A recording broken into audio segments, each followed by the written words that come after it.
le rappeur 50 Cent a dévoilé une terrible vidéo sur P. Diddy qui m'a laissé sans voix. Et si tu veux la découvrir, regarde ça. Je me suis ramassé une grosse baffe. Pourquoi? Parce que tu vois, Puff Daddy, P. Diddy, on l'appelle comme tu veux. C'est un mec que j'appréciais sincèrement. Pourquoi? Pour son parcours. Le mec a démarré de rien et est monté au sommet. Ça a été un des premiers rappeurs milliardaires, tu vois.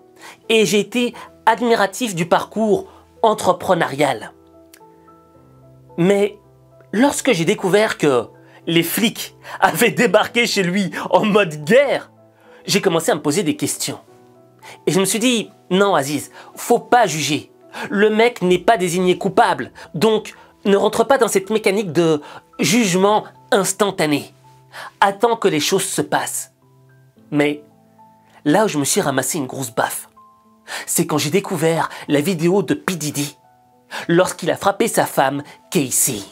Allegations of abuse against music mogul Sean Diddy Combs. The video, captured on multiple cameras, shows Combs assaulting his then-girlfriend, Cassie Ventura, in a hallway at a Los Angeles hotel in March 2016. A lawsuit filed by Ventura in November last year and settled the next day referenced actions that seem to match those seen in this video. There is no audio.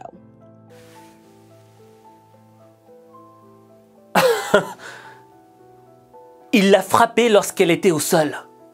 Il lui a mis des coups de pied lorsqu'elle était au sol. Il l'a tirée par les cheveux tel un vieux sac de patates. Honnêtement, je suis tombé de haut. Et tu vois, ce qui blesse, c'est quoi? C'est déjà de voir une femme qui est en position de faiblesse physiquement se faire abuser pareillement. Et quand tu vois que l'abuseur était une personne que, en quelque sorte, t'admirais pour son parcours, t'es doublement blessé. Et 50 Cent a sorti une vidéo de P. Diddy sur son Instagram.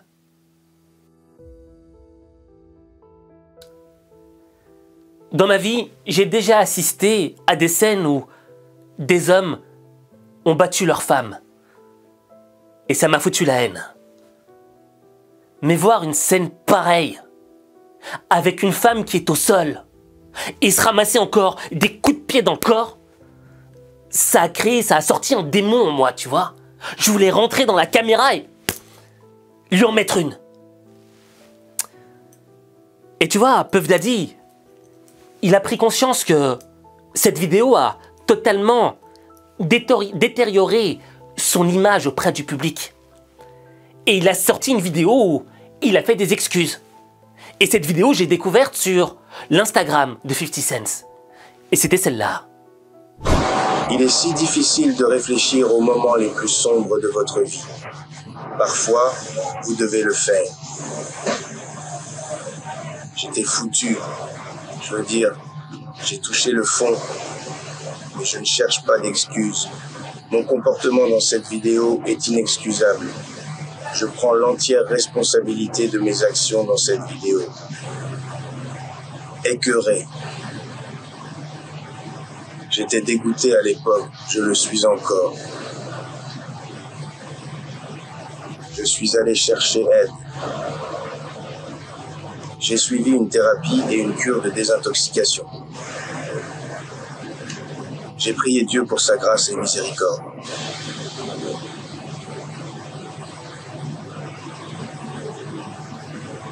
Très désolé. Je m'efforce de devenir meilleur chaque jour. Je ne demande pas de pardon. Très désolé.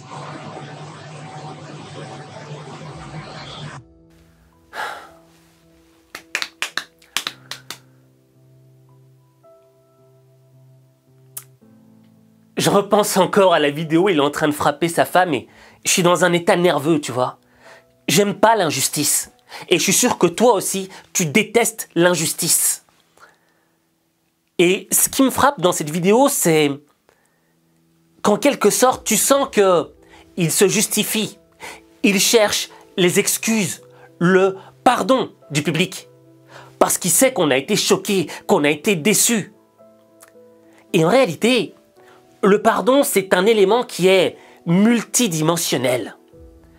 Et l'une de ces dimensions, c'est justement le pardon auprès de la communauté, auprès du public. On veut expliquer les choses qui se sont passées. Le problème, c'est que ce degré du pardon, il est cosmétique, il est superficiel. Pourquoi? Parce que 50 Cent l'a expliqué dans un de ses posts. Comme je te l'ai dit, le pardon est un élément qui est multidimensionnel, à différents degrés. Il existe selon moi 3 degrés essentiels dans le pardon. Le premier que l'on a vu, c'est celui de P. Diddy qui s'excuse auprès de la communauté, auprès du public. Et selon moi, ça c'est le degré le plus superficiel, le plus négligeable du pardon, celui qui ne change pas la balance. Et tu vois, 50 Cent a fait un commentaire extrêmement intéressant. Parce que tout d'abord, Casey, qui a été la victime des abus de P. Diddy, avait répondu ça à la vidéo et au pardon de P. Diddy. Lorsque Casey et d'autres femmes se sont manifestées, il a tout nié et a laissé entendre que ses victimes cherchaient à gagner de l'argent. Le fait qu'il n'ait été contraint de s'excuser qu'une fois que ces dénégations répétées se sont avérées fausses montre son désespoir pathétique. Et personne ne se laissera influencer par ces paroles fallacieuses. Et 50 Cent en avait rajouté une couche en répondant cela. Je comprends ce qu'elle ressent lorsqu'elle voit qu'il s'excuse mais qu'il ne s'adresse pas à elle après la diffusion de cette vidéo. Cela donne l'impression qu'il n'a pas pensé à ce qu'elle a ressenti en voyant cette vidéo. Où est donc son équipe de relations publiques pour les gestions de crise? C'était une mauvaise décision. Et là, il a tout dit, 50. P. Diddy s'est en quelque sorte excusé auprès du public, même s'il disait dans sa vidéo « Non, je ne demande pas de pardon, nani, nana ».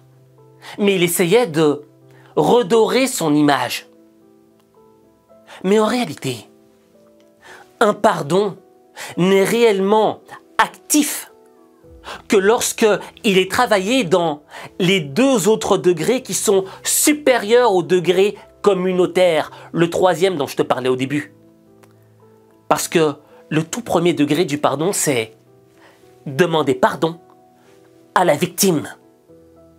Et ensuite, le 2e degré, c'est se demander pardon à soi-même.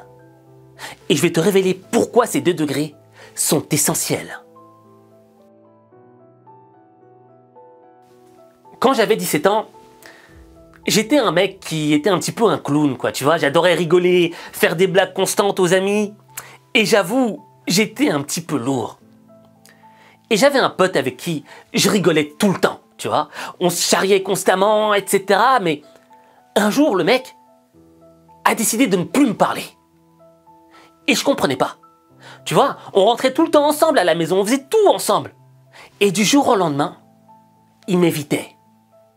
Je sentais qu'il y avait une tension. Je sentais que le mec ne voulait plus entendre parler de moi. Et moi, ça m'était insupportable.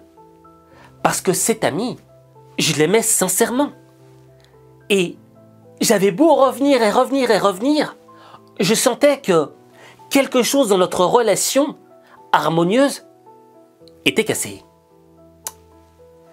Et un jour, j'ai réfléchi.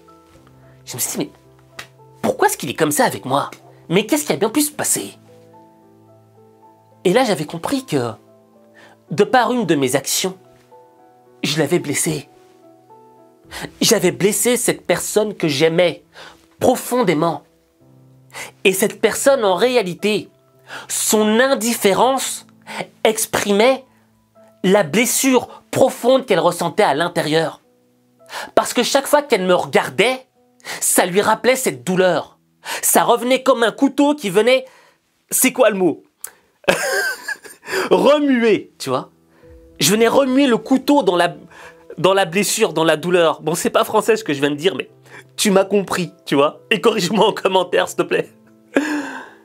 Mais bref, j'avais senti que il y avait quelque chose qui s'était cassé entre nous.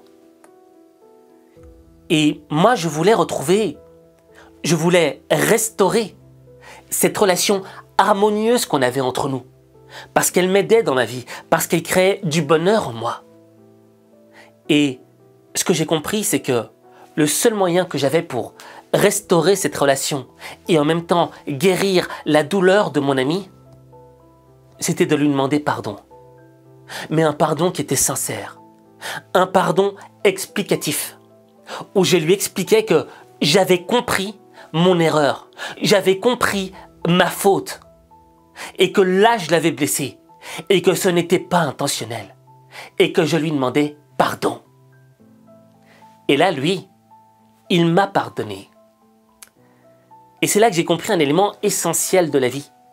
C'est que le pardon est un élément qui est interactif entre le premier degré et le deuxième degré. C'est-à-dire entre la personne qui a été victime de la faute et celui qui a commis la faute. Et en réalité, tu ne pourras jamais te pardonner toi-même si tu n'as pas fait le pas de demander pardon à la personne qui en a été victime. Raison pour laquelle le pardon de P. Diddy auprès de la communauté, auprès du public, est totalement cosmétique. Parce qu'il n'a pas demandé pardon au premier degré.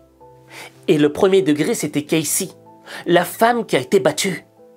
Bien que ses actes aient été horribles et d'un degré d'impardonnabilité extrême, la première personne à qui il aurait dû demander pardon, c'est Casey.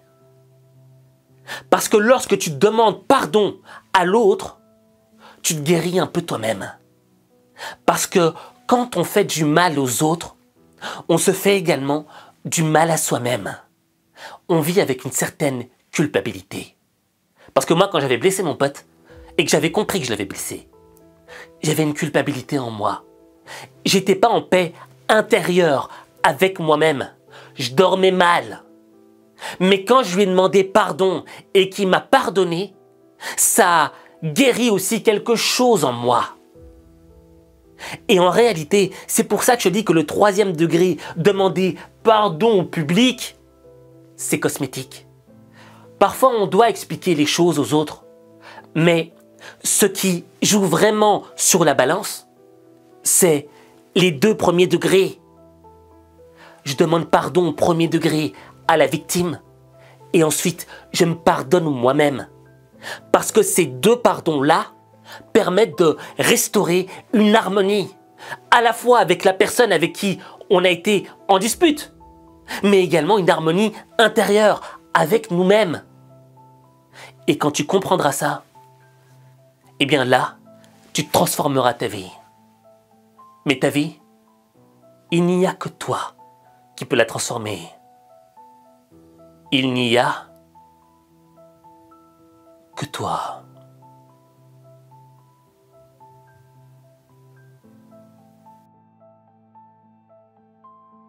Je suis désolé, je suis très nerveux aujourd'hui.